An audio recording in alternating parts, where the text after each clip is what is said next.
you don't mind, I'm going to answer in Portuguese to Rogério's question. Porque em Mil Mundos, a transição tem sido algo subtil, e se repararem na capa dos nossos livros, o que aparece agora é um logo a dizer Mil Mundos, não aparece o nome Gai Livro. A Mil Mundos começou como uma coleção da Gai Livro. Só que, entretanto, a coleção cresceu, quer em número de títulos, quer em vendas, felizmente, quer no tipo de temáticas que aborda. Quem nos segue mais próximo há de reparar que publicámos este mês O Exorcista, publicámos o Cornos, do Joe Hill, vamos sair agora para a semana com um livro da Cresley Cole chamado Desejo Insaciável, que é um livro que já roça quase o erotismo. E a Gai Livro é uma editora com um nome muito associado ao livro escolar do primeiro ciclo, portanto da primeira à quarta classe, e à literatura infantil. As temáticas começam a colidir um bocadinho. E então achámos que era o momento de começarmos a fazer uma separação mais efetiva das águas entre aquilo que é fantástico, terror, romance paranormal, etc., e aquilo que é infantil. Portanto, eu continuo a ser o editor dos dois lados da barreira, mas para o público em geral, e a bem das duas marcas, vamos tentar separar um bocadinho as águas, e isso vai se tornar cada vez mais evidente e oficial desde há umas semanas atrás. Anyone else? I have a question about the story. Sure.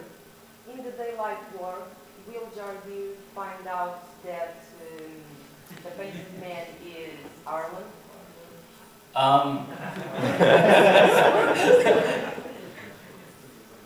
I will tell you this.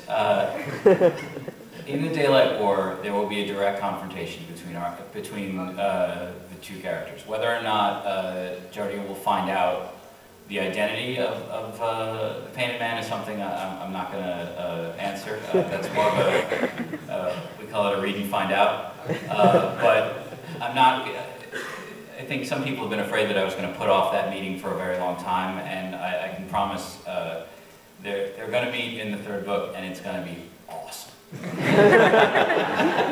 Nice pitch. Anyone else?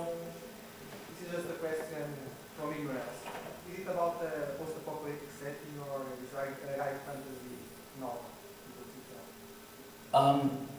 I never say, and I don't say on purpose. In the context of the story, there was an event called The Return, which happens approximately 300 years before the story takes place. In The Return, the demons, which have been gone for thousands of years, suddenly come back. They were gone for so long that people forgot about them. They had become myths and legends, and no one believed in them anymore. And people had forgotten the magic that was used to hold them back and to fight them. And they came back very suddenly and into a world that had a very high level of technology, and broke it back down, very much in the way that Stephen had mentioned before. Once you lose electricity, most of the technology that people take for granted vanishes. So 300 years later, people have been moved back to a very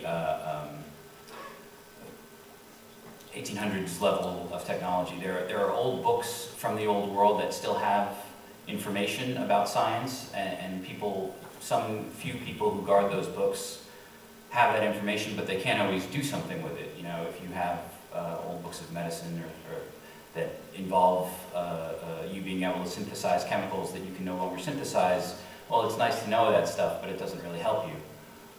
So whether that world was our world is something that I have very carefully not mentioned, because I think it doesn't matter. I think that I want people to be more focused on what's going on in the here and now, rather than trying to find little bits and pieces of the old world.